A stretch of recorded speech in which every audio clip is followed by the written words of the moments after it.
Okay, तो जो हमारा लास्ट लेक्चर था उसमें हम लोगों ने तुम्हारा जो वर्क एनर्जी पावर वाला चैप्टर है या forces and work and energy वाला चैप्टर है उसमें का जो इनिशियल पार्ट था जिसमें हम लोगों ने न्यूटन्स का लॉ ऑफ मोशन स्टडी किया था, और उसके बारे में हमने types of motion, types of forces थोड़ा पढ़ने की कोशिश की। In that we have studied 3 law of motion, पहला लॉ, दूसरा लॉ, तीसरा लॉ। उसके बाद में हमने फ्रिक्शनल फोर्स एक पढ़ा था। फ्रिक्शनल फोर्स के बाद में तुरंत ही बाद हम लोगों ने यूनिफॉर्म सर्कुलर मोशन पढ़ा, नॉन यूनिफॉर्म सर्कुलर मोशन पढ़ा, रोटेशनल मोशन पढ़ा। इसी के अंदर हमने दो तरह के फोर्सेस को जो है पढ़ने की कोशिश की थी। पहला जो फोर्स था हमारा वो था तुम्हारा सेंट्रीपिटल फोर्स। दूसरा जो फोर्स था बच्चों वो तुम्हारा सेंट्रीफ्यूगल फोर्स था। सेंट्रीपिटल क्या होता है, सेंट्रीफ्यूगल फोर्स क्या होता है, ये हमने उसमें पढ़ा। उसके बाद में जो अगला कंसेप्ट हम लोगों ने पढ़ा था वो था एनर्जी को लेकर। अब एनर्जी में क्या था, हमने देखा था कि काइनेटिक एनर्जी क्या होती है, पोटेंशियल एनर्जी क्या होती है। काइनेटिक एनर्जी का फॉर्मूला हाफ mv² या mv²/2 होता है। पोटेंशियल एनर्जी का फॉर्मूला mgh के बराबर होता है। पोटेंशियल एनर्जी को हम लोग स्टोर्ड एनर्जी कहते हैं। काइनेटिक एनर्जी जो होती है वो एनर्जी वो होती है जो कोई भी ऑब्जेक्ट एक्वायर करता है अपने मोशन के दौरान। तो ये एनर्जी में हमने चीज़ें सीखी थी। उसके बाद हमने पावर देखा था। पावर क्या होता है, पावर हमने कहा था कि sir rate of doing work is power. Power is nothing but rate of doing work, यानी ही अगर आपको वर्क को आप अगर उसके टाइम से डिवाइड कर दो, सॉरी, अगर वर्क को आप टाइम से डिवाइड कर दो तो जो आपको मिलता है वो सिर्फ पावर होता है। हमने एनर्जी के बारे में उसका डेफिनेशन पढ़ा था कि the capacity to do work, the capacity to do work is called energy, है ना। फिर हमने ह्यूमन बॉडी एनर्जी का जो है कंपोजिशन उसको पढ़ा था कि ह्यूमन बॉडी में किस तरह से एनर्जी यूटिलाइज होती है। मैंने उसको आपको समझा दिया था। उसमें हमने एरोबिक और अनएरोबिक रेस्पिरेशन के बारे में थोड़ा समझा, ऑक्सीजन की डिमांड को समझा, ऑक्सीजन के प्रेजेंस में फूड का ब्रेकडाउन समझा, हमने मेटाबॉलिकल रेट को समझा, हमने मिनिमम जो कैलोरीफिक वैल्यू है उसके बारे में थोड़ी सी बातचीत की थी। तो ये जो था तुम्हारा इनिशियल पेज था। आज का जो हमारा यूनिट है उसमें हम लोग क्या क्या कवर करने वाला है, इसमें हम लोग सबसे पहले तो कंजर्वेशन ऑफ एनर्जी पढ़ेंगे। कंजर्वेशन ऑफ एनर्जी के तुरंत बाद हम लोग पढ़ेंगे सिंपल मैकेनिक्स को थोड़ा सा। फिर सिंपल मैकेनिक्स को डिटेल में भी हम लोग पढ़ेंगे, लीवर पुली वाला जो सिस्टम है तुम्हारा। उसके तुरंत बाद हम लोग और क्या पढ़ेंगे, सिंपल मैकेनिक्स के बाद हम लोग प्रिंसिपल्स ऑफ फ्रिक्शन पढ़ेंगे। प्रिंसिपल्स ऑफ फ्रिक्शन पढ़ने के बाद में हम लोग को लीवर पुली एक्सेट्रा वाली जो चीज़ें हैं जो तुम्हारा यूनिट है उसमें नर्सिंग का इम्प्लीमेंटेशन क्या है इस यूनिट का, उसको भी हम लोग पढ़ने की कोशिश करेंगे। तो आने वाले 40 मिनट्स 45 मिनट्स के लेक्चर में हम लोग इस चैप्टर को समाप्त करने की, फिनिश करने की कोशिश करेंगे, इस यूनिट को फिनिश करने की कोशिश करेंगे। अब जो है हम लोग इस यूनिट को स्टार्ट कर रहे हैं with the principle of conservation of energy. ठीक है, तो मैं आपको principle of conservation of energy पहले पढ़ा देता हूँ। क्या होता है principle of conservation of energy. क्या होता है principle of conservation of energy, है ना। Principle of conservation of energy is nothing but a statement. Statement क्या है समझाता हूँ। स्टेटमेंट ये होती है बच्चों कि energy can neither be created nor be destroyed. It only transforms itself from one form to another form, है ना। फ्रॉम और फॉर्म अलग अलग है, ठीक है। एक फॉर्म से अपने आप को दूसरे फॉर्म में जो है वो क्या करती है, ट्रांसफर करती है। एनर्जी को कभी बनाया नहीं जा सकता, समझिए इस चीज को, क्योंकि एनर्जी क्रिएट नहीं होती है ना। हमारे बॉडी में जो एनर्जी है वो कभी क्रिएट नहीं हो सकती, हम लोग उसको मेटाबोलाइज कर रहे हैं सिर्फ, है ना। मेटाबोलाइज करना मैंने समझाया था। मेटाबोलाइज करना क्या था, ऑक्सीजन के प्रेजेंस में क्या कर रहे थे हम लोग उसको तो तोड़ रहे थे, उसको एनाबोलाइज या कैटाबोलाइज कर रहे थे, है ना। मेटाबोलाइज कर रहे थे उसको। क्रिएट हो रही है एनर्जी नहीं, एटीपी बन रहा है। पर एटीपी क्या है, बाय प्रोडक्ट है किसका, ऑक्सीडेशन ऑफ फूड का, ऑक्सीडेशन ऑफ कार्बोहाइड्रेट का, ऑक्सीडेशन ऑफ मैक्रोमोलिक्यूल्स का। क्लियर हो रही है बात। एनर्जी बन नहीं सकती। एनर्जी क्या है फिर सर, एनर्जी इस यूनिवर्स में प्रेजेंट है। वो एनर्जी अपने फॉर्म को चेंज करते रहती है, वो एनर्जी अपने फॉर्म को चेंज करते रहती है। जैसे कैसे एग्जांपल बताओ तुमको, मान लो सनलाइट से एनर्जी आ रही है, ठीक है। सनलाइट से आने वाली एनर्जी प्लांट्स पर गिरती है। सनलाइट से आने वाली एनर्जी प्लांट्स पर गिरती है यूवी रेस के फॉर्मेट में, जिसको हम लोग फोटोसिंथेसिस भी कहते हैं। उस प्रोसेस को थोड़ा समझा दे रहा हूँ। फोटोसिंथेसिस है ना, ये जो है ऑटोट्रॉपिक न्यूट्रिशन का एक तरीका है। ऑटोट्रॉपिक न्यूट्रिशन का क्या है, मोड है। ऑटोट्रॉपिक न्यूट्रिशन क्या होता है? ऑटोट्रॉपिक न्यूट्रिशन वो तरह का न्यूट्रिशन होता है जिसमें किसी भी एक्सटर्नल सोर्स की हेल्प नहीं ली जाती खाना बनाने के लिए। खाना जो है वो प्लांट की बॉडी में बन रहा होता है। खाना जो है उसका फूड जो है ना, वो प्लांट की बॉडी में बन रहा होता है। प्लांट का फूड क्या है? प्लांट का फूड भी इज ऑल्सो ग्लूकोज ओनली। ठीक है, जो बेसिक कंस्टिट्यूएंट है वो हमारे बॉडी का हाइड्रोकार्बन है। सारे लिविंग सेल्स का जो बेसिक कंस्टिट्यूएंट यूनिट है, जो बेसिक यूनिट है, उसको हम लोग क्या कहते हैं? उसको हम लोग कहते हैं हाइड्रोकार्बन। तो glucose is a part of hydrocarbon, C6H12O6 जिसका जो फॉर्मूला है ना। तो इसमें कार्बन और हाइड्रोजन जहां जहां आ जाएगा उसको हम लोग हाइड्रोकार्बन कहते हैं। ठीक है, तो ये पार्ट ऑफ हाइड्रोकार्बन है। क्योंकि ये पार्ट ऑफ हाइड्रोकार्बन है, ऑटोट्रॉपिक न्यूट्रिशन है। तो होता क्या है? सनलाइट आती है, सनलाइट के फॉर्म में आता है यूवी रेज। ठीक है, ये यूवी रेज आके प्लांट के पन्नों पर जो लीफ होती है, लीव्स पे गिरती है। लीव्स में क्या क्या प्रेजेंट है? लीव्स में बाहर से लिया हुआ कार्बन डाइऑक्साइड प्रेजेंट होता है, जिसको हम लोग CO2 बोलते हैं। कार्बन डाइऑक्साइड के साथ में एक पिगमेंट होती है ना, कलरफुल पिगमेंट होती है, उसको हम लोग क्लोरोफिल कहते हैं। अब ये क्लोरोफिल और तुम्हारा जो कार्बन डाइऑक्साइड है, इसका रिएक्शन होता है प्रेजेंस में किसके? In the presence of sunlight. तो सनलाइट से एनर्जी को एब्जॉर्ब करके प्लांट अपने लिए फूड या एनर्जी बनाता है, which is called as glucose. तो समझ में आ रहा है? एक और एग्जांपल देता हूँ। मान लो तुम्हारे घर में सोलार पैनल्स लगे हुए, तो तुम्हारे घर में जो सोलार पैनल लगा हुआ है उसने क्या किया? धूप से एनर्जी लिया सोलार पैनल ने। उस सोलार एनर्जी को थोड़ा ध्यान समझना, उस सोलार एनर्जी को किस में कन्वर्ट किया जा रहा है? उस सोलार एनर्जी को कन्वर्ट किया है किसमें? इलेक्ट्रिकल एनर्जी में। वही इलेक्ट्रिकल एनर्जी तुमने क्या किया? गाड़ी चार्ज किया, तुम्हारा इलेक्ट्रिक व्हीकल। अब तुम्हारी इलेक्ट्रिकल एनर्जी जो थी उसको किस में कन्वर्ट किया जा रहा है? उसको मैकेनिकल एनर्जी में कन्वर्ट किया जा रहा है। तो एनर्जी फॉर्म हो रही है क्या? नहीं, एनर्जी तो यूनिवर्स में एग्जिस्ट करती है, बस उसका फॉर्म बदल रहा है ना, उसको बनाया जा रहा है। क्या are we producing the energy? No, we are not creating the energy. No, what we are doing, we are just transforming its one form to another form. एक फॉर्म से दूसरे फॉर्म में उसको हम लोग क्या कर रहे हैं? ट्रांसफर कर रहे हैं। तो ये बात उतनी ही सही है कि कभी भी जो इक्वल अमाउंट ऑफ एनर्जी जो है वो क्या हो रही होती है? ट्रांसफॉर्म हो रही होती है। मान लो सन से जो यूनिट ऑफ एनर्जी हमारे सोलर पैनल ने लिया वो कितनी थी? 10 मेगावाट्स थी या 10 वाट्स थी। तो 10 वाट की एनर्जी क्या हुई? सोलर पैनल ने हमारे कंज्यूम कर रखी है। थोड़ा सा इस चीज़ को समझने की कोशिश करना। हो सकता है कि ये थोड़ा सा नॉन मेडिकल चीज़ है, थोड़ा टेक्निकल चीज़ है, तो इसको समझने में दिक्कत जा रही हो, लेकिन थोड़ा अगर आप इसको कॉन्शियसली देखने की कोशिश करोगे, कॉन्शियसली सुनने की कोशिश करोगे, तो might be possibility that you understand it very well. Okay, listen to the example very carefully. See, solar panel की जो मैं बात कर रहा था, उसने मान लो 10 वाट का एनर्जी, 10 वाट का एनर्जी जो है वो एब्जॉर्ब किया, कंज्यूम किया। ठीक है, अब कायदे से तो कंजर्वेशन ऑफ एनर्जी के हिसाब से क्या होना चाहिए? कायदे से होना चाहिए कि the amount of energy which have been consumed by the solar panel, यानी जो amount of energy solar panel ने कंज्यूम किया है उतनी एनर्जी आगे ट्रांसफर होनी चाहिए इलेक्ट्रिसिटी में, उतनी की उतनी, पूरी की पूरी 10 वाट की 10 वाट कन्वर्ट होनी चाहिए। लेकिन ऐसा कभी होता नहीं है।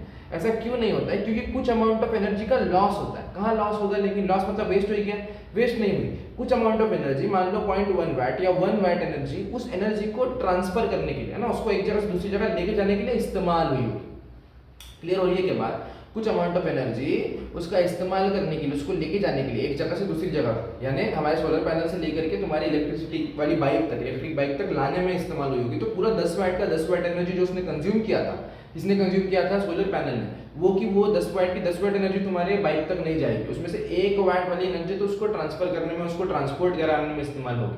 और बची हुई 9 वाट जो तुम्हारी एनर्जी है बच्चों, बची हुई 9 वाट जो तुम्हारी एनर्जी है वो तुम्हारे इलेक्ट्रिक बाइक में जाएगी। तो 1 वाट एनर्जी वेस्ट हुई क्या? नहीं, that have been used to do the transportation. तो बेसिकली क्या है? 10 वाट एनर्जी सोलर पैनल ने लिया था और 10 वाट एनर्जी ही आगे ट्रांसफर हुई है। 1 वाट उसमें से जो है बस दूसरे किसी काम में इस्तेमाल हुई है, उसी प्रोडक्टिविटी में इस्तेमाल हुई है। क्लियर हो रही है कि कहानी में क्या बोल रहा हूँ? तो इस चीज को कहते हैं कंजर्वेशन ऑफ एनर्जी। तो statement states that energy cannot be created, it can not be destroyed. यानी एनर्जी को हम लोग पैदा नहीं कर सकते, ना हम लोग उसको खत्म कर सकते। एनर्जी के साथ एक ही चीज होती है, वो ये होती है सर कि एनर्जी एक फॉर्म से, यानी एक स्वरूप से दूसरे स्वरूप में हर समय बदलते रहेगी। It can only be converted from one form to another form. I am again repeating the statement, listen to it very carefully, that energy cannot be created. Energy को हम लोग बना नहीं सकते, है ना। Energy cannot be created, cannot be destroyed. हम लोग उसको डिस्ट्रॉय भी नहीं कर सकते, उसको खत्म नहीं कर सकते, ना उसकी उपज कर सकते हैं। Energy cannot be created, it cannot be destroyed. What only can happen with energy is that it can change its form from one form to another form, है ना। अपने फॉर्म को, अपने स्वरूप को एक स्वरूप से दूसरे स्वरूप में बदल सकती है। वो उसको बनाया या उसको नष्ट किया नहीं जा सकता। क्लियर हो रहा है क्या? This is the statement of conservation of energy.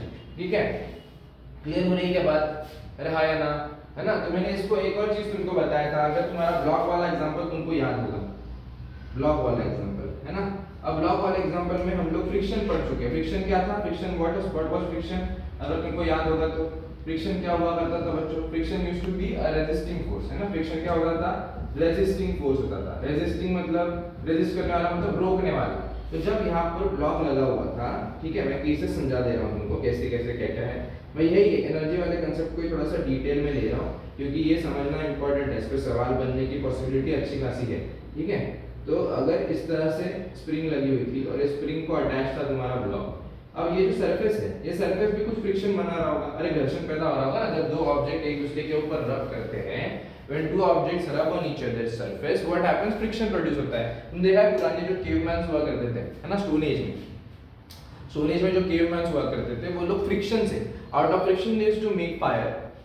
अरे हाँ ना, तो यहाँ पे क्या है, मैकेनिकल वर्क, मैकेनिकल एनर्जी मैं प्रोड्यूस कर रहा हूँ सर्कुलर मोशन से। इस मैकेनिकल एनर्जी को क्या हो रहा है? मैकेनिकल एनर्जी फ्रिक्शनल एनर्जी में कन्वर्ट हो रही है, और फ्रिक्शन से क्या हो रहा है? चिंगारी निकल रही है, which is converted into heat energy, है ना? तो एक ये फॉर्मेट ऑफ एनर्जी को ट्रांसफर हुआ, मेरी बॉडी की एनर्जी ट्रांसफर हुई हीट में, तो जितना एनर्जी मैंने बनाया उतना हीट में ट्रांसफर हो गया, कंजर्व हो रही है वो एनर्जी। समझ में आ रहा है? तो यहाँ पे फ्रिक्शन इसको रोक रहा होगा। मान लो मैंने एक तरह का सरफेस इमेजिन कर लिया, ये तो केस 1 थी। केस 2 में देखो, केस 2 में मैंने एक तरह का सरफेस इमेजिन किया। ये जो सरफेस है, इस सरफेस में क्या है बच्चों? फ्रिक्शन नहीं है, यानी कोई भी रेजिस्टिंग फोर्स नहीं है, कोई भी रेजिस्टिंग फोर्स नहीं है। और यहाँ पर हमने स्प्रिंग लगा के रखा है, और इस स्प्रिंग को हमने ऐसा फोर्स से पूरा कॉइल कर रखा है बच्चों। ठीक है, ये अंदर की तरफ दबा हुआ है पूरा, तो ये पूरा पास में आ गया। तो इस समय इसमें कौन सी एनर्जी होगी? mgh वाली एनर्जी होगी, यानी कौन सी होगी? पोटेंशियल एनर्जी होगी। अरे हाँ ना? और फ्रिक्शन यहाँ पे कितना है? Fk, हम लोग पढ़ चुके हैं इसको, Fk या Fs कितना है? 0 है सर, यानी फ्रिक्शन, क्योंकि सरफेस पे फ्रिक्शन मैंने इमेजिन कर लिया। हाइपोथेटिकल मतलब एक मैंने दिमाग में इस तरह का इमेजिन किया हुआ सरफेस की, ऐसा सरफेस है दुनिया में जिसके ऊपर फ्रिक्शन शून्य है, फ्रिक्शन बनता ही नहीं, है ना? तो इस पे दबा के रखा है मैंने, तो फिर दबा के रखा है, इसमें एनर्जी स्टोर हो जाएगी, पोटेंशियल एनर्जी। ठीक है, जैसे ही मैं ये फोर्स हटा दूंगा, इस पे लगने वाला जो F वाला फोर्स है, इसको हटा दूंगा, तो क्या होगा? पीछे भगेगा। कितने एनर्जी से भागेगा? भागेगा काइनेटिक एनर्जी से, ke से। अरे है ना, कि काइनेटिक एनर्जी से भागेगा। लेकिन यहाँ पे क्या होगा? कुछ भी एनर्जी लूज नहीं होगी। फ्रिक्शन कुछ रोकेगा क्या इसको? उसमें कोई रुकाव पैदा हो रहा है क्या? नहीं। कोई रेजिस्टिंग फोर्स है क्या? नहीं। फ्रिक्शन शून्य है ना, अरे घर्षण शून्य है, तो अगर घर्षण नहीं है तो इसको रोकने वाला कोई है क्या? नहीं है रोकने वाला। क्लियर हो ये कहानी? रोकने वाला कोई नहीं है, तो क्योंकि इसको रोकने वाला कोई नहीं है, क्या हो जाएगा? पूरी पोटेंशियल एनर्जी, पूरी पोटेंशियल एनर्जी किसमें कन्वर्ट हो जाएगी बच्चों? पूरी पोटेंशियल एनर्जी पूरे काइनेटिक एनर्जी में कन्वर्ट हो जाएगी। अरे हाँ ना, क्लियर हो रहा है क्या? पूरी पोटेंशियल एनर्जी किसमें कन्वर्ट हो जाएगी? काइनेटिक एनर्जी में कन्वर्ट हो जाएगी, है ना? तो यहाँ पर क्या हो जाएगा? यहाँ पर एनर्जी 100% कंजर्व हो जाएगी, 100% कंजर्व हो जाएगी एनर्जी यहाँ पे केस 2 में। केस 1 में हम लोग फ्रिक्शन रख रहे हैं, इसी को मैं ऊपर कर दे रहा हूँ। हमारा जो केस 1 है, केस 1 में हम लोग फ्रिक्शन रख रहे हैं, है ना? केस 1 में हम लोग क्या कर रहे हैं? फ्रिक्शन रख रहे हैं। तो मैंने वापस स्प्रिंग को सुपर कॉइल किया, सुपर कॉइल करके अंदर दबा दिया, ठीक है, F अंदर दबा दिया सुपर कॉइल करके। तो यहाँ पर जो होगी वो पोटेंशियल एनर्जी होगी, अभी स्टोर्ड एनर्जी, हम लोग पढ़ चुके हैं इसको पहले, है ना? स्टोर्ड एनर्जी होगी। लेकिन यहाँ पर फ्रिक्शन है, यहाँ पर Fs, यहाँ पर Fk क्या करता है? एग्जिस्ट करता है, फ्रिक्शन है, ये फ्रिक्शनलेस सरफेस नहीं है, यहाँ पर फ्रिक्शन एग्जिस्ट करता है। ठीक है, तो क्या होगा? जैसे ही इस फोर्स को हटा दिया जाएगा यहाँ से, ब्लॉक बाहर भागेगा, लेकिन सेम एनर्जी से भागेगा क्या? नहीं। क्या होता है यहाँ पर ये जो दौड़ेगा, तो इसको रोकने वाला Fk होगा, है ना? इसी को थोड़ा सा और साफ कर दे रहा हूँ मैं यहाँ पर ऊपर। देखो, अब मैं ब्लॉक स्प्रिंग को नहीं दिखा रहा हूँ यहाँ पर यहाँ पर स्प्रिंग एग्जिस्ट करती है बच्चों। ठीक है, तो जैसे ये ब्लॉक इधर भागना शुरू करेगा, इधर वेलोसिटी से मूव कर रहा होगा, इसको पीछे कौन खींच रहा होगा? ये जमीन खींच रही होगी, जमीन, है ना? Fk से काइनेटिक फ्रिक्शन, काइनेटिक की मोशन हो रहा है। तो यहाँ पर क्या हो जाएगी? यहाँ पर जो काइनेटिक एनर्जी होगी कितनी होगी? काइनेटिक एनर्जी तो कुछ होगी ही, प्लस क्या होगा? फ्रिक्शनल फोर्स होगा Fk। तो ये mgh के बराबर रहेगी क्या? यानी Pe ke रहेगा क्या? Pe ke? अरे नहीं, यहाँ पर Pe ke नहीं रहेगा बच्चों, यहाँ पर Pe ke रहेगा। मैं और साफ कर रहा हूँ उसको, एक मिनट, हाँ मैं समझा देता हूँ इस चीज को। थोड़ा सा कठिन है, हो सकता है समझने में कठिन जा रहा होगा, लेकिन समझो इस चीज को, है ना? आसान सा कंसेप्ट है, कुछ डिफिकल्ट नहीं है इसमें। मैं क्या बोल रहा हूँ कि यहाँ पर जो स्प्रिंग था ये अभी तुमने फोर्स हटा दिया यहाँ लगने वाला, तो ये उल्टा भागना शुरू कर दिया v वेलोसिटी से, ठीक है, उल्टा भागना शुरू कर दिया v वेलोसिटी से। पहले mgs थी, पहले जब हमने फ्रिक्शनलेस सरफेस लिया था जहाँ फ्रिक्शन नहीं था तो हम लोग क्या बोल रहे थे कि सर पोटेंशियल एनर्जी जितनी थी उतनी की उतनी पूरी काइनेटिक एनर्जी में कन्वर्ट हो गई है ना, इक्वल, बस डायरेक्शन अपोजिट है, नेगेटिव हो रहा था, है ना, डायरेक्शन अपोजिट था, क्लियर है। लेकिन मैं दूसरे केस में क्या बोल रहा हूँ, यहाँ पर फ्रिक्शनल फोर्स है, केस 2 में क्या है, फ्रिक्शनल फोर्स है, फ्रिक्शनल फोर्स एग्जिस्ट करता है, फ्रिक्शनल फोर्स है, क्योंकि फ्रिक्शनल फोर्स है इसको पीछे खींच रहा होगा, ब्लॉक आगे जा रहा होगा, लेकिन फ्रिक्शनल फोर्स को पीछे खींच रहा होगा, है ना, F के इसको पीछे खींच रहा होगा, ये कैसा होगा, रेजिस्टिंग फोर्स होगा, कैसा फोर्स होगा, रेजिस्टिंग फोर्स होगा, कैसा फोर्स होगा, रेजिस्टिंग फोर्स होगा, पीछे खींच रहा होगा। तो यहाँ पर पूरी पोटेंशियल एनर्जी काइनेटिक एनर्जी में कन्वर्ट होगी क्या, नहीं, यहाँ पर कैसा होगा, वो 10 वाट में 9 वाट वाली कहानी होगी ना, 10 वाट एनर्जी कंज्यूम कर रहा था, 9 वाट बाइक तक जा रही थी, 1 वाट ऊपर ट्रांसपोर्ट करने जा रही थी, तो यहाँ पे कुछ अमाउंट ऑफ एनर्जी, तो यहाँ पे क्या हो जाएगा, potential energy is equals to क्या हो जाएगी बच्चों, काइनेटिक एनर्जी प्लस F के फ्रिक्शनल फोर्स वाली एनर्जी, है ना, दो हिस्सों में बटेगी, तो यहाँ पे भी कंजर्व हुई है, लेकिन कुछ अमाउंट ऑफ एनर्जी लूज किस में हुई, कुछ अमाउंट ऑफ एनर्जी लूज हुई टू ओवरकम द फ्रिक्शन, है ना, फ्रिक्शन को ओवरकम करने के लिए, टू ओवरकम फ्रिक्शन, क्लियर हो रहा है क्या, टू ओवरकम फ्रिक्शन, कुछ अमाउंट ऑफ एनर्जी। तो क्या स्टेटमेंट था, ये देखिए समझने वाली बातें हैं, अगर आती है तो वेरी गुड, वरना जो तुमको याद रखना है वो क्या है, स्टेटमेंट याद रखना है। स्टेटमेंट क्या थी हमारी, energy cannot be created, energy cannot be created nor be destroyed, nor be destroyed, it can only transform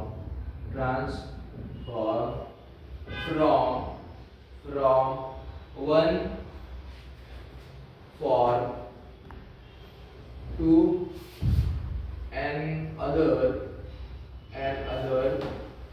form. Clear हो रहा है क्या, ये क्या स्टेटमेंट है हमारा, किस चीज का स्टेटमेंट है, ये स्टेटमेंट है तुम्हारे कंजर्वेशन ऑफ एनर्जी का, इसका स्टेटमेंट है ये तुम्हारे कंजर्वेशन ऑफ एनर्जी का। क्लियर हुआ क्या, इज इट क्लियर, ठीक है। तो हम लोग अब तक कौन सा पार्ट पढ़ चुके हैं, हम लोग कंजर्वेशन ऑफ एनर्जी को पढ़ चुके हैं। मैंने तुमको कंजर्वेशन ऑफ एनर्जी का डेफिनेशन समझा दिया, मैंने तुमको बता दिया कि किस तरह से हमारी जो एनर्जी है वो किस तरह से यूटिलाइज हो रही है ना, किस तरह से एनर्जी को यूटिलाइज किया जा रहा है, कैसे एनर्जी कन्वर्ट हो रही है, पोटेंशियल एनर्जी क्या है, काइनेटिक एनर्जी क्या है, कंजर्वेशन ऑफ एनर्जी होता क्या है, फ्रिक्शन कैसे कंजर्वेशन ऑफ एनर्जी में टेक पार्ट करता है ना, कंप्लीट 100% कंजर्वेशन ऑफ एनर्जी क्या है, मैंने वो बता दिया तुमको, फ्रिक्शनलेस सरफेस में कैसे काम करता है ना। अब हम लोग को क्या करना है, प्रिंसिपल्स ऑफ फ्रिक्शन जो है हमारा अगला पार्ट पढ़ना है, इसको नोट डाउन कर लेना बच्चों, अगर रिक्वायरमेंट होगी तो कर ही लेना, मतलब ठीक है। अगला पार्ट हमारा क्या है, अगला पार्ट हमारा है प्रिंसिपल्स ऑफ फ्रिक्शन, ठीक है, principles of friction.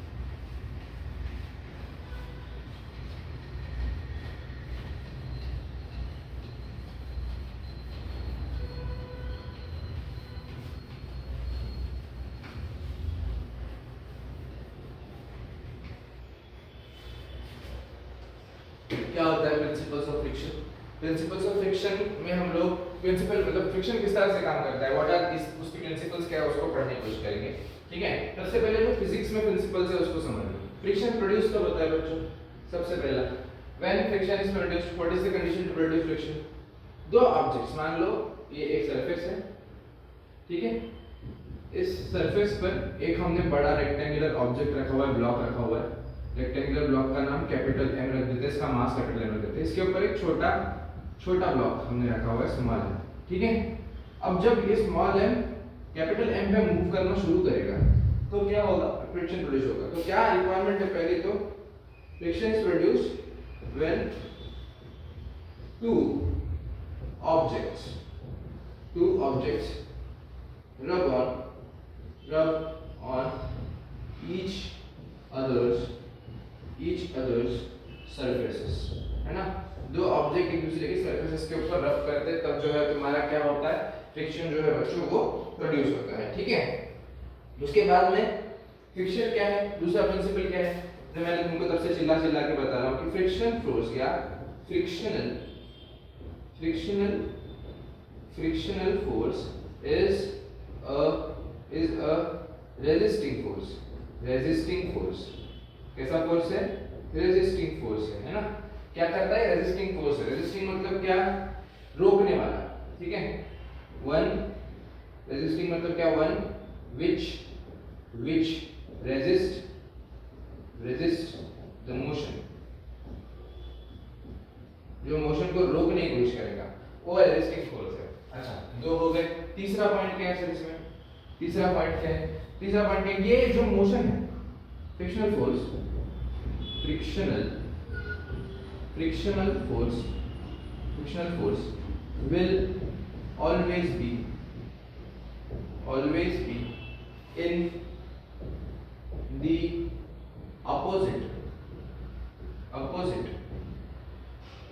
will always be in the opposite direction of motion के कभी भी कैसे डायरेक्शन में रहेगा, अपोजिट डायरेक्शन में रहेगा, है ना। ये वाले एग्जांपल ले लो, मान लो ये ऑब्जेक्ट इधर जा रहा है, इस ऑब्जेक्ट की सरफेस पे छोटा वाला m वाला जो ऑब्जेक्ट है हमारा इस तरफ, इस डायरेक्शन में वेलोसिटी ट्रैवल करते हैं, तो फ्रिक्शनल फोर्स काम होगा F के इसके अपोजिट डायरेक्शन में आएगा, है ना। मूवमेंट किधर है, ये मोशन ऑफ ऑब्जेक्ट हो गया, मोशन ऑफ ऑब्जेक्ट, ये क्या हो गया, मोशन ऑफ ऑब्जेक्ट हो गया। तो F की क्या हो जाएगा, फ्रिक्शनल फोर्स होगा, फ्रिक्शनल फोर्स। तो अगर मैं इसको डायरेक्शन A बोलूं और इसको डायरेक्शन B बोलूं, तो मोशन किस डायरेक्शन में है, motion is in the direction of B, लेकिन फ्रिक्शनल फोर्स कैसे है, उसके अपोजिट डायरेक्शन में रहेगा हर समय, है ना। तो ये हो गया तुम्हारा थर्ड एप्लीकेशन। अच्छा, उसके बाद में समटाइम्स जो फ्रिक्शन है वो डिसएडवांटेजेस भी है तुम्हारे मेडिकल वाले फील्ड में। एडवांटेजेस कहाँ क्या, पहले ये देख लेते हैं। चलो, एडवांटेजेस कहाँ पे, उनमें स्ट्रेचर्स पे, कुछ स्ट्रेचर्स की जो व्हील्स होते हैं उसके ऊपर कुछ रबर बॉक्स देखे होंगे, है ना, रबर बड्स लगे, रबर पैड्स लगे हुए होते हैं। वो किस लिए होते हैं, वो बेसिकली स्ट्रेचर्स को मैन्युअल करते समय रोकने के लिए होता है, तो वहां पर एडवांटेजेस है तुम्हारा। उसके बाद में कुछ सर्टेन एरियाज जो होती है तुम्हारी, उसमें मैट्स लगे हुए होते हैं हॉस्पिटल्स में। वो मैट्स क्यों होते हैं, वो फ्रिक्शंस को फेवर करने के लिए होता है, फ्रिक्शन ज्यादा प्रोड्यूस करने के लिए होता है, ताकि जो है कार्ड्स को, व्हील चेयर्स को, स्ट्रेचर्स को रोकना आसान हो जाए, है ना। ये तो कुछ एडवांटेजेस हो गए तुम्हारे हॉस्पिटल एनवायरनमेंट में, हॉस्पिटल सेटअप में। फिर इसके डिसएडवांटेजेस क्या है, डिसएडवांटेज से बच्चों तो तुम्हारा गैस्ट्रिक और डिओडेनल कैथेटर्स होते हैं, है ना। डिओडेनल कैथेटर पे कैथेटर नहीं होता, कैथेटर्स जो होते हैं, या उसके बाद में रीनल ट्यूब होते हैं। गैस्ट्रिक कैथेटर मतलब कौन सा, तुम्हारा रायल्स ट्यूब, है ना, रायल्स ट्यूब हो गया मान लो। उसके अलावा हम लोग क्या बोल सकते हैं, एनजी ट्यूब, इसको इसी का दूसरा जो नाम है नैरोगैस्ट्रिक ट्यूब। उसके बाद में तुम्हारा फॉलीज कैथेटर, है ना, फॉलीज कैथेटर हो गया। तो ये सारे कैसे हैं, रबर से बने होते हैं, होते रेडियो ओपेक है, रेडियो ओपेक होते हैं। और क्या होता है इसमें, लैटेक्स से बने हुए होते हैं। लेकिन क्योंकि हमारा जो ओरल ओपनिंग है या फीकल ओपनिंग है या यूरिथ्रल ओपनिंग है, इस पे फ्रिक्शन प्रोड्यूस हो सकता है, and that can be very irritating to the patients, है ना। इरिटेटिंग हो सकता है, पेन कर सकता है, पेन कॉज कर सकता है। तो उसके लिए व्हाट वी डू, उसके लिए हम लोग लिग्नोकिन, ज़ाइनोकिन जैसे टॉपिकल लूपर एनेस्थेटिक्स होते हैं या जेल्स होती है, उनका इस्तेमाल करते हैं to reduce the friction, but तो that's also an aid of friction. उसके बाद में ओरल एडमिनिस्ट्रेशन में हमारे जो कैप्सूल्स या मेडिसिन है ना, जो कैप्सूल्स या टैबलेट्स, ओरल मेडिसिन जो होती है हमारी, उसको हम लोग कभी भी किसी के साथ खाने के लिए प्रिस्क्राइब करते हैं, हम लोग कहते हैं पानी के साथ, दूध के साथ वगैरह उसको खाएं। क्यों, क्योंकि हमारा जो बकल कैविटी है, जो हमारा ओरोफैरिंक्स है ना, नासोफैरिंक्स या ओरोफैरिंक्स है, यहाँ पर क्या है, फ्रिक्शन प्रोड्यूस हो सकता है और वो डिस्कम्फर्टफुल हो सकता है किसी पेशेंट के लिए। तो हम लोग क्या करते हैं, उसमें उसको पानी के साथ पीने के लिए बोलते हैं, ताकि वो इजीली स्मूथली नीचे चले जाए। तो ओरल मेडिकेशन के एडमिनिस्ट्रेशन में भी, है ना, तुम्हारा इसका फ्रिक्शन का रोल वाला है। उसके आगे जो साइनोवियल फ्लूइड होते हैं, साइनोवियल फ्लूइड मतलब नाम समझ में आता है, साइनोवियल फ्लूइड कहाँ पे होंगे, synovial fluid will be in between synovial joints. तो हमारे जो साइनोवियल जॉइंट्स है, ये विगरस मूवमेंट्स करते हैं, इसमें मोशन का जो हमारा जो रेडिएशन है मोशन का वो अच्छा खासा है, अरे है ना, ऑलमोस्ट सर्कमडक्शन, फ्लेक्शन, अबडक्शन तरह की ऑलमोस्ट सारी मूवमेंट इसमें कवर हो जाती है। तो वहां पर साइनोवियल फ्लूइड्स क्या करते हैं, लुब्रिकेशन का काम करते हैं, फ्रिक्शन को कम करने का काम करता है, और उससे क्या होता है, जो तुम्हारा बोन टियरिंग है, बोन टियरिंग भी कम होता है, बोन का रियरिंग कम होता है, उसका घर्षण कम होता है, यानी बोन का जो डिस्टॉर्शन होगा वो कम हो जाता है ना। उसके अलावा तुम्हारा पेरिकार्डियल मेम्ब्रेन जो है हमारी मीडियास्टिनियम वाली पेरिकार्डियल मेम्ब्रेन जो है, उसके अंदर भी कुछ पेरिकार्डियल फ्लूइड्स होते हैं, पेरिटोनियल फ्लूइड्स होते हैं हमारे रेस्पिरेटरी सिस्टम में। मैंने कल भी एग्जांपल दिया था लास्ट सेशन में कि हमारा जब रेस्पिरेशन होता है तो हमारी जो रिब्स है, ठीक है, और हमारा जो लंग्स का सुपीरियर जो बाहर वाला एरिया है, ठीक है, सुपीरियर बोल दिया मैं, सुपरफिशियल जो लेयर है उसमें क्या हो सकता है, फ्रिक्शन प्रोड्यूस हो सकता है ना। तो इंटरकॉस्टल स्पेसेस में फ्रिक्शन प्रोड्यूस हो सकता है, तो उस फ्रिक्शन के कारण टिश्यू डैमेज हो सकता है। उसको प्रिवेंट करने के लिए हम लोग क्या करते हैं, वहां पर कुछ प्लूरा में कुछ तरह का एक फ्लूइड होता है, पेरिटोनियल फ्लूइड होता है, वो क्या करता है, फ्रिक्शन को कम करता है। क्लियर हो गया क्या? तो वहां पर भी जो है principle of friction applicable. Clear है क्या कहानी? तो मैंने तुमको principle of friction in physics बता दिया, ये वाला जो था ये इन फिजिक्स था, इन फिजिक्स लिख देता हूं, इन फिजिक्स है ना। और ये हमारा कुछ मेडिकल में एप्लीकेशन है, नर्सिंग इंक्लिनेशन बोल सकते हो उसको।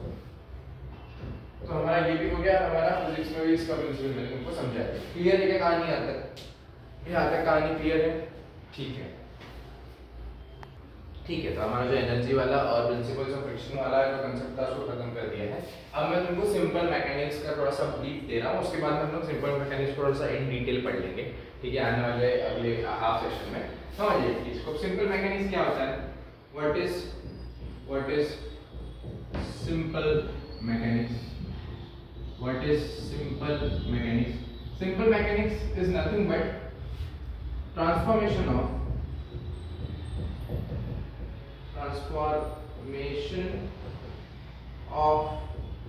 forces or energy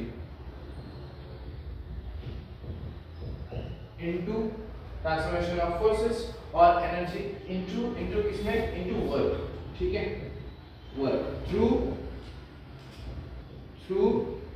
simple machine। अरे भाई ना बच्चों, क्या ट्रांसफॉर्मेशन ऑफ फोर्सेस और energy into work through simple machines, यानी किसी भी simple machine. What are simple machines then? Simple machines क्या होती है? सिंपल मशीन क्या होती है? तुमने 3D वाला वो सीन देखा है क्या, जब इंट्रोडक्शन होता है ना, मतलब जो वो रणछोड़ दास होता है वो एक क्लास में बैठा हुआ होता है, आमिर खान का कैरेक्टर जो क्लास में बैठा हुआ होता है, और उनका जो प्रोफेसर है उनसे पूछता है व्हाट इज सिंपल मशीन, है ना। बस वही है बच्चों सिंपल मशीन, वो जो जिप का ऊपर नीचे होने वाला जो एग्जांपल था, ठीक है। सिंपल मशीन इज क्या? इट्स बेसिकली लिवर, है ना। लिवर जो होता है, ये वाला लिवर नहीं, ठीक है, not this liver from the body, मैंने भी लिख दिया, ठीक है, लीवर। उसके बाद में फलक्रम के बाद में पुली, है ना। अरे इन सब का इस्तेमाल, अभी लीवर, फलक्रम, पुली हम लोग कहाँ इस्तेमाल करते हैं? ट्रैक्शन में इस्तेमाल करते हैं बच्चों, है ना। जब अलाइनमेंट देनी होती है तब इस्तेमाल करते हैं। तो ये तुम्हारा जो बेड होता है, बेड रिलीज होता है, उसके अंदर ये लीवर, पुली, फलक्रम का इस्तेमाल हो रहा होता है, अरे है ना। तो ये सिंपल मशीन्स जो है, इस तरह की सिंपल मशीन्स के हेल्प से किसी भी एनर्जी को या फोर्स को ट्रांसफॉर्म करना किसमें? वर्क में, है ना। by the help of with the means of simple machines, किसी भी तरह के transformation of force and energy into work through simple machines, by the help of simple machines is what simple mechanics। Clear हो रहा है क्या? Simple mechanics का definition क्या है, क्या बताया मैंने? ट्रांसफॉर्मेशन ऑफ फोर्सेस और एनर्जी, ट्रांसफॉर्मेशन ऑफ, देखो ध्यान देना, ट्रांसफॉर्मेशन ऑफ फोर्सेस और एनर्जी इनटू किसमें? Work, into work. Transformation of forces और एनर्जी इनटू वर्क थ्रू किसके थ्रू? सिंपल मशीन्स के थ्रू, है ना, थ्रू सिंपल मशीन्स। और सिंपल मशीन्स क्या होती है? लिवर, फुलक्रम, पुली, है ना, प्लैंक, ये जो होते हैं ना, एंगल पे हम लोग प्लैंक लगाते हैं। तुमने देखा होगा लिवर का इस्तेमाल कब होता है? अगर तुमको कोई बड़ा हैवी ऑब्जेक्ट उठाना है तो हम लोग एक रॉड लेते हैं, उस रॉड को वहां पर उस हैवी ऑब्जेक्ट के नीचे एंगल में फंसा देते हैं, उसके नीचे कुछ रख देते हैं, और फिर हम जैसे उसके ऊपर फोर्स लगाते हैं तो कम फोर्स में क्या हो जाता है? तुम्हारा ऑब्जेक्ट मूव कर जाता है। अरे ये देखो, ये डोर है, अब इस डोर को मैं यहाँ से मूव करूंगा, it is very easy to move.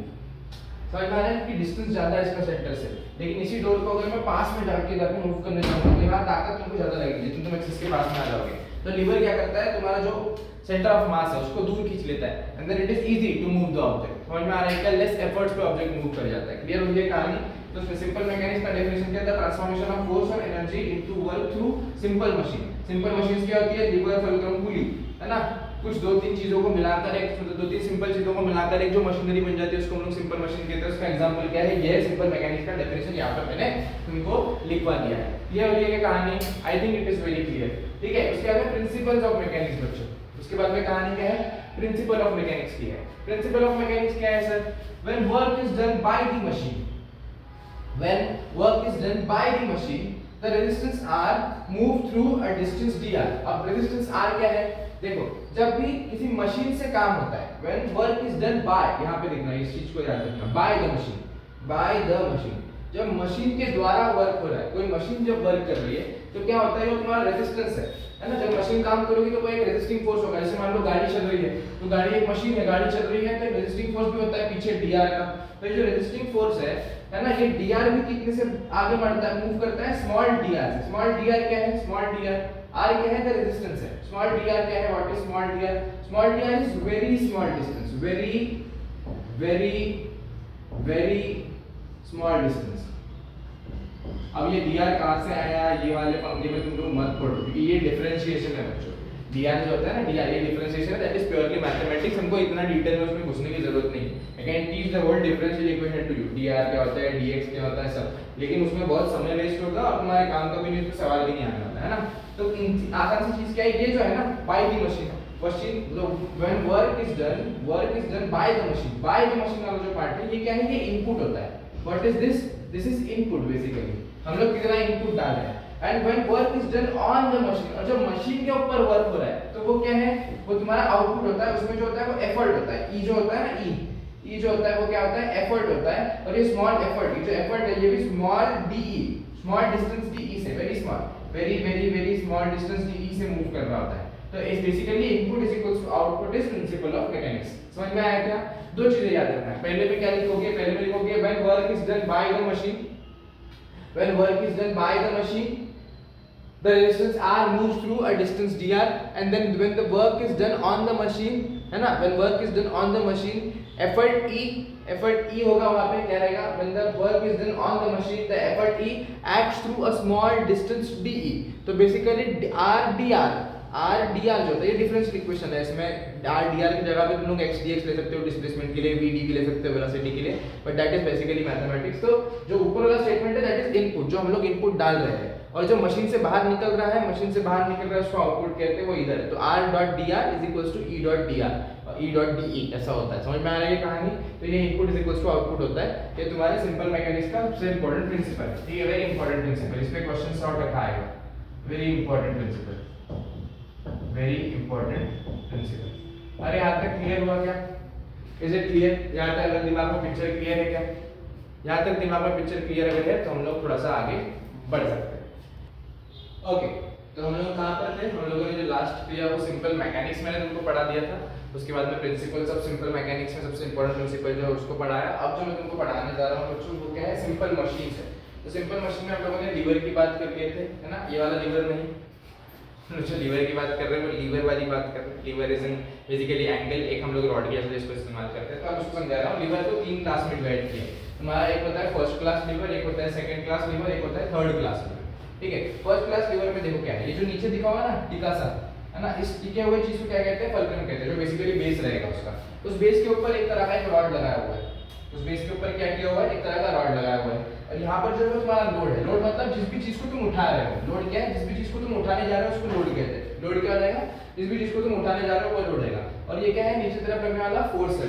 ये क्या है? नीचे तरफ लगने वाला फोर्स है ना? नीचे तरफ लगने वाला क्या है? फोर्स है। तो लोड, फोर्स, फल्क्रम। अब ये इसका एग्जांपल है, कहाँ इस्तेमाल होता है? First class lever. ये बेसिकली तुम्हारे ट्राइसेप मसल में होता है। ट्राइसेप वाला जो है ना मसल, यहाँ पर तुमको इसका इंप्लीमेंटेशन दिख जाएगा। फर्स्ट क्लास लीवर में क्या रहता है? फिगर ध्यान रखना, फल्क्रम सेंटर में रहेगा, लोड उसके ऊपर जो तुम्हारा लीवर है वो इस तरह से लाई कर रहा होगा कि फल्क्रम सेंटर में रहे। तुम्हारे एक एंड पे जो झुका हुआ एंड है ना, जो नीचे डिमोटेड एंड है, जो डिप्ड एंड है, वहां पर लोड रहेगा और फोर्स तुम लोग नीचे लगा रहे हो। फोर्स कैसा लगा रहे हो? फोर्स तुम्हारा कैसा है? फोर्स है तुम्हारा डाउनवर्ड्स। कैसा है? डाउनवर्ड्स फोर्स है। ये क्या हो जाएगा फर्स्ट क्लास लीवर। इसका एग्जांपल क्या है, ट्राइसेप मसल है, ठीक है समझाता हूं। देखो ये तुम्हारी ट्राइसेप मसल है राइट, तो ये ट्राइसेप मसल पे देखो इसको अगर ऐसा रखता हूं, ये ट्राइसेप मसल, तो ये क्या है फोर्स है। फोर्स का लग रहा है नीचे की तरफ लगता है, फोर्स का लग रहा है नीचे की तरफ। जब मैं ट्राइसेप से फोर्स लगाता हूं ना, ऐसे से फोर्स लगाता हूं तो कहां लगाता हूं, नीचे की तरफ लगाता हूं, लेकिन लोड कहां आती है, ऊपर की तरफ आ रही है ना। देखो नीचे समझ में, इस तरह का मूवमेंट, तो ये हो गया दूसरा सेकंड क्लास लीवर। दूसरा कैसा है, सेकंड क्लास लीवर। ट्राइसेप को वापस समझ लो, ठीक है, दो तरह का मूवमेंट है। बाइसेप का ही बताऊंगा, बाइसेप में क्या हो रहा है, बाइसेप में लोड ऊपर आता है, बाइसेप में लोड ऊपर आता है, लेकिन फोर्स जो है नीचे लग रहा होता है। लोड ऊपर आता है, फोर्स नीचे लग रहा होता है। बाइसेप ट्राइसेप दोनों में ये कहानी आएगी, ओके। उसके बाद में second class lever. Second class lever ये सीधा ऑक्सीजन टैंक वाला एग्जांपल है। ऑक्सीजन टैंक देखा है, जो पुराने ऑक्सीजन टैंक होते थे वो कैसे होते, उसके नीचे चक्का लगा हुआ था, और उसको तुम लोग, या तुम्हारी ट्रॉली बैग, सिंपल एग्जांपल, जो तुम्हारा ट्रॉली बैग होता है, जो हम लोग ट्रॉली बैग लेके जाते हैं, उसमें भी ऐसी कहानी, व्हील्स नीचे होती है तो फलक्रम नीचे, जहां से तुमने उसको उठा रखा, ठीक है। लोड का है, लोड बीच में है, तुम्हारे व्हील्स के ऊपर लोड नहीं है, सेंटर में होता है लोड, है ना। लोड बीच में रहेगा और यहाँ तुम्हारा हैंडल रहेगा, तो फोर्स कहते हैं उसको ऐसे उठाएंगे, और फोर्स ये होता है, फिर ना ऐसे उठा के ऐसे मूव करता है, ऐसे उठाते हैं और फिर ऐसे पीछे हम लोग मूव करते हैं, तो that is basically second class lever, है ना। यहाँ पे क्या होगा, फलक्रम तुम्हारा सबसे एंड में रहेगा, ये क्या हो जाएगा तुम्हारा, ये हो जाएगा तुम्हारा फलक्रम, है ना। ये तुम्हारा लोड होगा, ये क्या होगा, लोड होगा, और फोर्स तुम लोग यहाँ पे भी कैसा लगाओगे, अपवर्ड लगाओगे। और तीसरा केस कौन सा है तुम्हारा, तीसरा केस, तीसरे केस में देखो लोड सेंटर में, फोर्स एक स्टेडी और फलक्रम एट द कॉर्नर, बस यही चेंज है, ठीक है। यहाँ पे भी लोड, यहाँ पे भी लोड, तो first class third class lever में यही कहानी है, थोड़ा सा चेंज है। देखो यहाँ पर फोर्स कैसा है, अपवर्ड होता है। फर्स्ट सेकंड क्लास लीवर में फोर्स रहता है अपवर्ड, थर्ड क्लास लीवर में फोर्स रहता है स्टेडी, यानी फोर्स चेंज नहीं हो रहा, फोर्स चेंज नहीं हो रहा, लोड चेंज होता है। क्या चेंज होता है, लोड चेंज होता है। लोड चेंज हो रहा है मतलब you don't know how much amount of load you are having there, ये चेंज हो सकता है, समझ में आया। ये थर्ड क्लास लीवर, तो तीन ही एग्जांपल है, पहला first class, second class, third class. उसके बाद में तुमको पढ़ाया जाता है मूवमेंट ऑफ फोरआर्म और फुट, ठीक है। अब देखो फोरआर्म अगर पकड़ के करते हैं, कौन सा, फोरआर्म, अरे क्लियर है क्या, forearm, bicep muscle, forearm, hand. अब देखो हैंड में तुम्हारे क्या रहेगा, हैंड में तुम्हारा रहेगा लोड, हैंड में क्या रहेगा, लोड रहेगा। एफर्ट कहां से लगेंगे, एफर्ट लगेंगे बाइसेप मसल से, तो जब बाइसेप मसल से एफर्ट लगेंगे ये ऊपर मूव करेगा, बाइसेप मसल से एफर्ट लगेंगे ऊपर मूव करेगा। इसके लिए फलक्रम क्या है, लेकिन टिका कहां पे है, यहां पर टिका है, तो ये फलक्रम, ये तुम्हारा एफर्ट यानी फोर्स, ये एफर्ट मतलब क्या है, फोर्स है, ठीक है। और यहाँ पर लोड है, तो जैसा मैंने फोर्स लगाया है ना, नीचे देखो फलक्रम पे फोर्स लगाया, यहाँ से फोर्स जनरेट हो रहा है, फलक्रम पे फोर्स लगाया, लोड कहाँ आ रहा है, ऊपर आ रहा है, that is movement of your forearm.